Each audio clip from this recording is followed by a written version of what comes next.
तो सबको नमस्कार प्रणाम जी। और मैं हूँ आज जोशीमठ में, और जोशीमठ में मैं आया हूँ अभी आदि शंकराचार्य जी की गुफा में, जहाँ पे उन्होंने तप किया था। और यहाँ पे हैं मेरे साथ पुजारी जी, उनियाल जी। तो सबसे पहले आपको नमस्कार गुरु जी, और स्वागत आपका मेरे यूट्यूब चैनल में। तो कुछ जानकारी देंगे आप यहाँ के बारे में कि जो यहाँ पे आदि शंकराचार्य जी की मूर्ति लगी हुई है, गुफा भी है, तो थोड़ा इसके बारे में जानकारी दे दीजिए जी। शंकराचार्य महाराज जी की गुफा है जी। यहाँ पे भगवान शंकराचार्य जी रहते थे। लगभग आज से जब 2500 वर्ष पूर्व भगवान शंकराचार्य जी यहाँ पे आए जी जी। तो शंकराचार्य जी 11 वर्ष की अवस्था थी भगवान शंकराचार्य जी की, जब ये अपने गांव केरल कालड़ी से निकले। जी जी। तो इनके गुरु थे गोविंदापाद जी महाराज जी। उनसे इन्होंने दंड संन्यास धारण किया था मध्य प्रदेश नर्मदा नदी के तट पर जी। तो इनके गुरु से जब इन्होंने दंड संन्यास धारण किया तो इनकी अवस्था 11 वर्ष की थी। 11 वर्ष में इन्होंने अपने गुरु से आज्ञा लेकर के उत्तर भारत की तरफ आए जी। और इस पवित्र क्षेत्र में यहाँ पर आकर के जो इस गुफा के ठीक ऊपर अमरकल्प वृक्ष है जी जी। उस वृक्ष के नीचे भगवान शंकराचार्य जी ने 5 वर्ष तपस्या की। 5 वर्ष जी जी। और वहीं पे भगवान शंकराचार्य जी को अखंड ज्योति के दर्शन हुए। जो ज्योति वहाँ पर आज तक जलती आ रही है निरंतर, जी जी। उसी ज्योति के नाम से भगवान शंकराचार्य जी ने इस क्षेत्र का नाम ज्योतिर्मठ रखा था। और इसी ज्योति के नाम से यहाँ का पहला मठ जो स्थापित हुआ ज्योतिर्मठ, जी जी। ये भगवान शंकराचार्य जी ने ही स्थापित किया। 16 साल तक भगवान शंकराचार्य जी यहीं पे रहे, ज्ञान की प्राप्ति हुई। जी जी। और इस गुफा में इनका रहन सहन हुआ करता था। जी। यहीं बैठ करके इन्होंने अपने जैसे सूत्र शंकर भाष्य ब्रह्म सूत्र जैसे जो ग्रंथ हैं जी जी। वो इसी गुफा में बैठकर भगवान आदि गुरु शंकराचार्य जी ने लिखे थे। तो शंकराचार्य जी का जब समय था तो उस समय बौद्ध धर्म का बड़ा प्रचलन था यहाँ पे। बौद्ध धर्म के लोगों ने सब खंडित कर दिया था। हमारे मठ मंदिर इत्यादि जितने भी थे सब खंडित करके ध्वस्त कर दिए थे। तो हमारा बद्री विशाल जी जो पवित्र धाम है बद्रीनाथ जी, वहाँ पे भी बौद्ध धर्म ने अपना प्रचलन किया। और वहाँ पे जा करके उन्होंने भगवान बद्री नारायण की मूर्ति उठा करके वो नारद कुंड में फेंक दी थी। तो भगवान शंकराचार्य जी को ये बात यहीं बैठे बैठे पता लग गई थी आकाशवाणी के माध्यम से। तब भगवान शंकराचार्य जी आकाशवाणी अनुसार यहाँ से बद्रीनाथ गए। बद्रीनाथ में जाने के बाद उन्होंने बौद्ध धर्म के लोगों के साथ शास्त्र किया।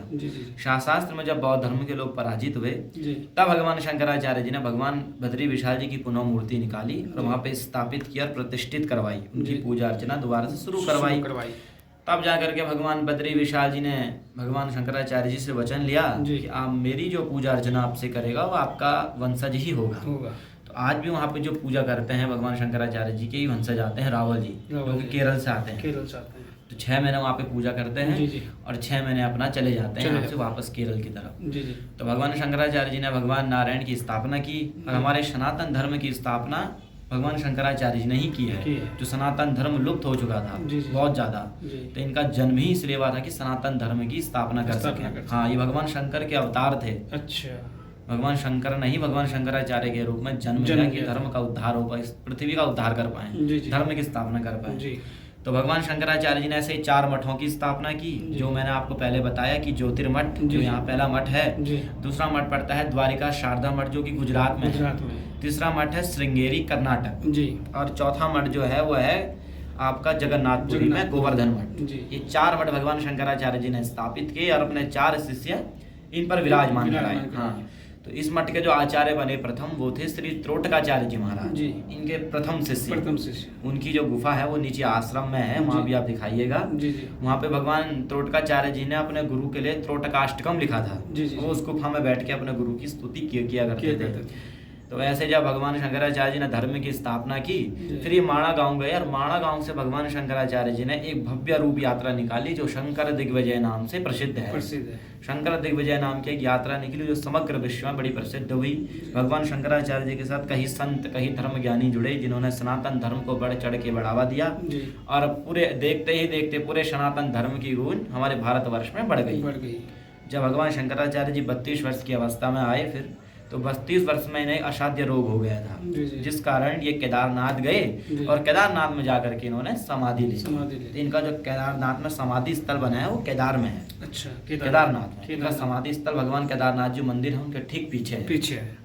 ये इनका तपस्थली स्थल है जो आपने दिखाया। अब इसके ऊपर मठ है, मठ भी आप दर्शन कराइएगा इनको। और अमरकल्प वृक्ष की मान्यता ऐसी गई है कि जो समुद्र मंथन निकला था देवताओं और दानवों के बीच में, तो समुद्र मंथन से 14 रत्न बाहर आए थे। अमृत निकला, जहर निकला और धन्वंतरी वैद्य निकले, माता लक्ष्मी निकले, चंद्रमा निकले, वहाँ से धन्वंतरी वैद्य आए थे। ऐरावत हाथी वहाँ से निकला, दरियाई घोड़ा निकला, श्रव का घोड़ा बाहर आया। तो अनेक रत्न जब बाहर आने लगे तो वहाँ से अमरकल्प वृक्ष नामक एक रत्न निकला, जो कि यहाँ पर आकर स्थापित हो गया।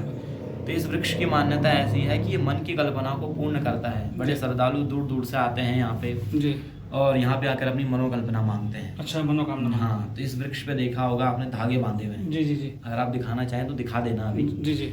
उस वृक्ष पे धागे बांधते हैं लोग, अपनी मनोकल्पनाओं को मांगते हैं। मनोकल्पनाओं को पूर्ण करने वाला, इसीलिए इसका नाम अमरकल्प वृक्ष है।